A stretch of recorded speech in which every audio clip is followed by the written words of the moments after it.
Good afternoon, everybody. Welcome to Shaka Toney's media availability. As always, I would ask that you just raise your hand in the chat function there, so I can call on you, and then you can ask your question to Shaka. Joe Giuliano, we will start with you. Thanks, Ryan. Morning, Shaka. How you doing? Hey, Joe. How's it going? Good, thank you. Hey, I just wanted to know, how would you describe the season and all the curveballs and adversity you've had to face? First, not playing, the threat of not playing football this year, and then the slow start, and now getting things back to the way are more typical of Penn State. Just a lesson. Just stuff that we all just got to learn from this year. A lot of us. Hopefully, people took advantage of the isolation that we had to have this year. The life lessons, up and down, understanding preparation, and then take advantage of opportunities. I just feel like it was just a big learning year. Like a lot of things you can just take away from this year that hopefully that you worked on within yourself. Arthur Paye. What's going on, Shaka? Appreciate the time. How you doing? Doing well. Obviously, throughout your time at Penn State, there's been times where you probably felt like on top of the world. Y'all won a lot of games, won 11 games last year, won the Cotton Bowl. For this year to have gone how it's gone, not only in terms of, the pandemic, COVID, all that, and then, starting 0-5, what did it take for you to kind of realize that was kind of the reality of your senior year? And was that tough for you to digest? No, I mean, like I said, it was just a new lesson. Losing isn't fun, and I never lost this many games in my career on any team. And, now I just learned how I would handle it. And, I learned how I can get better from it and what I can do to help to get out of losing. So it was just all a lesson. And ain't the end of the world, Once again, I woke up in the first 24 hours today. So you just got to maximize your opportunity. Things don't always go as planned. And you got to learn how to salvage situations and how to maximize situations when they don't work out the best way. Rich Scarcella. Morning, Shaka. Thanks again for your time. Hey, Shaka, why do you think that you guys have managed to stick together even after starting 0-5? Sean referenced this earlier this morning. There are other schools that guys have opted out once they fell out of contention. Why have you guys stuck together? Because here, you got your relationship with your coaches, you got your relationship with staff and other people involved with football, but our locker room is we care a little bit different. You got your guys that you hang out with more, but when I talk to guys at other schools, all I hear about is clicks this and we don't bang with these people and all that. It's never like that on our team. Guys walk out the building, see a freshman freeze and walk home to his dorm and offer him a ride. Probably never even talked to the guy like a full conversation before that moment. But that's just stuff that we do for each other. When people want to do a cause, guys all go around donating, like to make sure we support each other. People don't hate each other. People don't hate on each other here. The competitive environment, a lot of places it breeds jealousy. It breeds people to be resentful of one another. And here it's just like guys don't want what's on your plate. They want to make their own. And I think that's something that really helps us just realize that's all genuine. It's a lot of love in our locker room. And, you have your moments where you want to blame somebody, but we always just start with each other. It's easy to say it's your fault or you ain't do this, you ain't do that. But here it's just like, I'm going to do what I got to do to get better. And it starts with our oldest players, and it makes it easier to trickle down to our youngest players to see how things are going to get done. People don't realize how young this team was. On our defense alone, the only returning people that started the game was me, Antonio, Lamont, and Reek. Offense, new face. Like look at the receiving core. A lot of young guys. Despite everything, Sean's still a young guy. Will's still a young guy. Look at our running back situation. So it's hard for you to fall apart when you just know the youth and how hard people are working. Everybody puts so much into it. It's hard to fall apart just because it didn't go the way it was planned. You know, people who only set out for themselves. You know, that's why you see them teams fall apart. You know, people opt out because, you know, it ain't they don't feel the same love that we feel on our team. Now, I'm not saying that somebody can not opt out later on with whatever we know going on with the crossover game, things like that. But seeing this season through for a lot of us was just sending a message to the young guys that, like, yo, no matter what, you fight and you die by your brother. Game after game after game, week after week, practice after practice, day after day. You go out there and you do whatever you can for your brother. So it was tough, but we're gonna be okay. You ain't gotta fall apart when adversity hits. It's when you're supposed to get closer. Tobias Wilburn. You know, I'm still relatively new to cover the program, but I've been around long enough to know the 1-0 every week mantra. However, you guys have a chance to really run the table a little bit here. How much would the opportunity to play in a bowl mean to you? I know the whole 1-0 thing, but No, you can't ask, man. 1-0, 1-0, 1-0. Coach Franklin, that get me. Can't talk about no bowl games. We got to talk about Michigan State, buddy. Either you can talk about the season or Michigan State, but looking forward. Well, let me rephrase. How much would it just mean to finish the season strong with everything you guys went through, to finish it out, you know? Well, now you talk about finishing strong means a lot. You know, like I said, losing ain't it, but how you finish, you know, you don't win every marathon you run. You don't win every race. But if you finish, that's what mean the most, because now you can get up and learn. Whereas if you quit, you just lay down, keep letting people walk all over you, you ain't learning nothing. You ain't getting no better. You ain't taking no lesson from the loss. All you learn is that I can quit when stuff gets tough. You always want to see it through. That's all we preach. Is finish strong. It ain't always how you start. It's about how you finish. Frank Bodani. Hi, Shaka.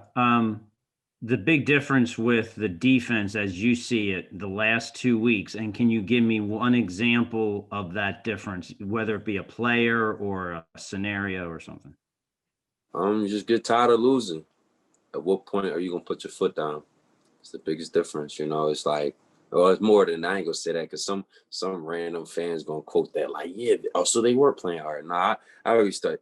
I think the biggest difference is just like, you just gotta keep investing. That's a better term for it. You can use that one. Keep investing. You know, when things aren't going right, people want to scratch the whole thing or just start all over. No. If what you had worked, stick to it. But find out how to reinvent it. Or maybe you need to find out how to tap deeper into it. And that's what we did. And that's what we done these last few weeks. And that's what we're gonna keep doing.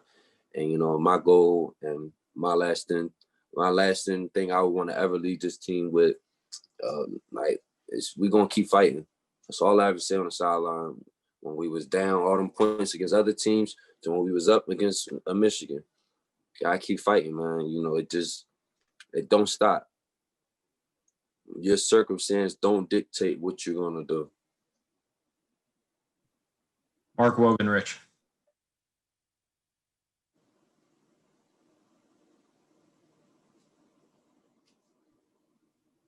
Mark, try muting and unmuting again because we can't hear you.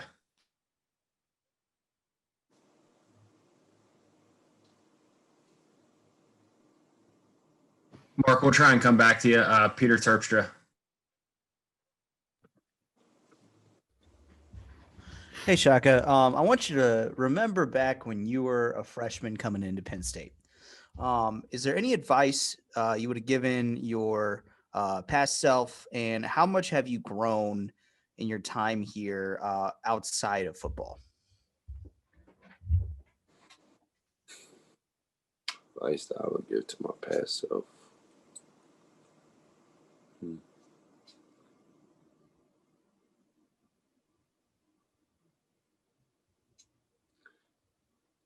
Stop focusing on the negative. It's going to happen either way. I think that's what I would tell my younger self that was walking into college. Just focus on what you can control. The outside world is going to happen with or without you.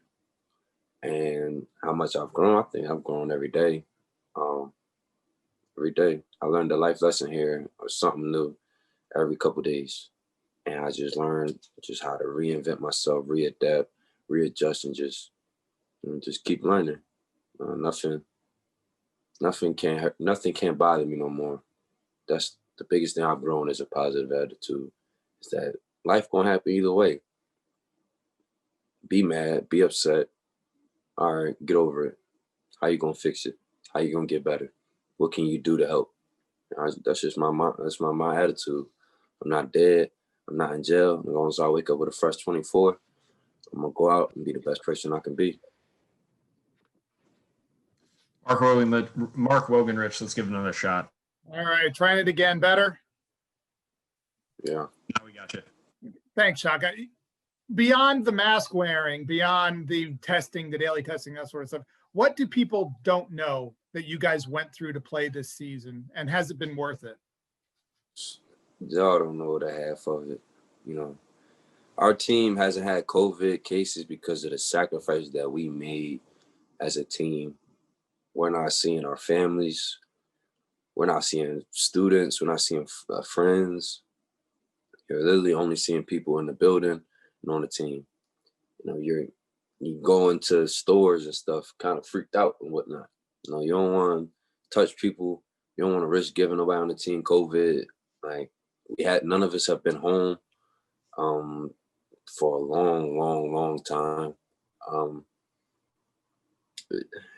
So many sacrifices this team made, and our record doesn't reflect the work that we put in. And that's what people don't understand. Everybody's so critical of us. And it's like a lot of teams can't even play because their teams can't behave the right way. Teams, I'm a college kid. A lot of people, when you see the outbreaks, especially after big games, they're going home and partying. They're going home and going out. We won these last couple of games. It's been a tough season. You would think people want to go out. Nope. Guys all go to different houses, huddle around the TV, and watch the rest of college football, watch Sunday football and practice. All we are doing is football and school. That's the only thing that we can do. We're not able to enjoy a lot of things this year that regular people are enjoying. And it's just like, pump y'all brakes before you start judging us, because this has been so tough.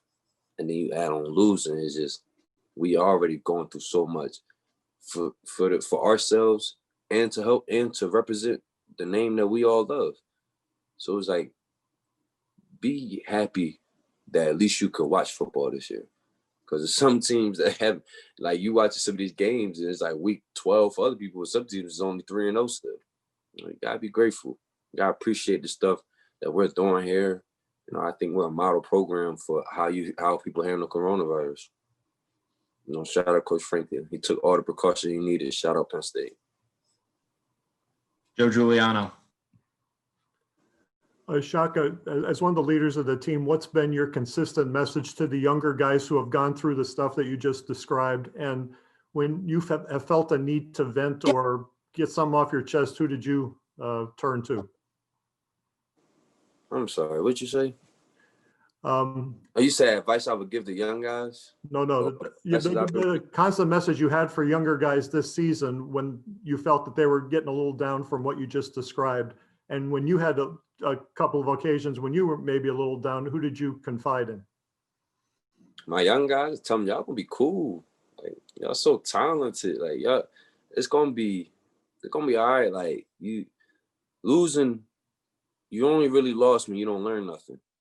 And if you watch the team, you just see how many young guys is out there. And they making plays. It should get you excited, to see like, yo, dang, like next year they gonna be good. That should be it. That should be their thought. That's what I tell them, like, bro, you just gotta keep working. Every game, every practice, every rep is a lesson. You just gotta keep working. Don't let what's going on with us stunt your growth. Because a lot of people let losing and let adversity stop the progress that they making, especially when it's good progress, just because they let other things affect their circumstance. You can't let other stuff affect your circumstance. You got to go out there and compete and do whatever you got to do to be the best person you can. So whenever your opportunity arrives, whenever your number's called, whether it's a starter or as a backup, you're ready to perform. So you can't think about what's going on. You got to control what you can control. And, people that I will confide in us. I mean, I haven't really been down this season because, like I said, I love my teammates so much.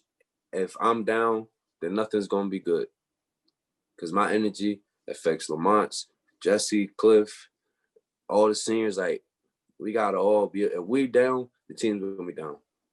Like, we've all walked in, no matter how hard it is to put it, you got to put the team first. Like, yeah, we just won a Cotton Bowl, went to a Rose Bowl, won a Fiesta Bowl, but that don't got nothing to do with these people in this locker room right now. So you got to make sure that you're doing whatever you have to do to give your all to them because they chose you to be the leader. How you going to lead and you saying, woe is me? It just won't help nobody. You got to go out there and give your all to your team, and that means your mental too. Got to be positive. We've got time for 2 more questions. We'll go Audrey Snyder and Tobias Wilborn. Audrey, you will go first. Okay. Hey, Shaka, thanks for your time. I wanted to go back to Mark's point about the sacrifices that you guys have made this year. And you'd mentioned Saturday night, watching other games, celebrating that way. Can you kind of take me inside that bus ride back from New Jersey on Saturday? I mean, what are you guys doing? Are people upbeat? What games are you watching when you get back? Bus rides back is always quiet. They're rowdy for maybe a half an hour. Then, especially on the linebackers and D-line ride together, a lot of big guys, too many people moving, get too hot. Everybody like to people get on the floor, stretch out, do whatever you do is quiet. But when you get back, kind of get off the bus, you talk to whoever you talk to, see who's coming to your house. Like me, I'm out with a food for my people that come to my house. That's just my little thing, order some pizza. And we just watch games. You get to laugh, get to talk about stuff that happened during the game, get to watch other teams play. And, when you watch other teams, you get to learn football. So that's just a normal Saturday night for us, normal trip back. Final question for Shaka and Tobias Wilborn. One of the things you kind of said earlier, you talked about like how the losing feels. Does there come a point where losing becomes a habit? I don't mean just the games. I mean like in preparation, everything else. And then how do you guys break that habit to get where you guys are now? I don't really know what you mean by losing as a habit, and like I said, we just stuck to our routine. The same routine we did against Michigan and Rutgers is the same routine that we did against the first 5 teams. So losing is not a habit around here for us. So I don't know how to answer that one. We don't lose. You gotta perform. This year is tough, but we'll be fine. It'll bounce back. Shaka, thank you. Everyone, thank you for your time.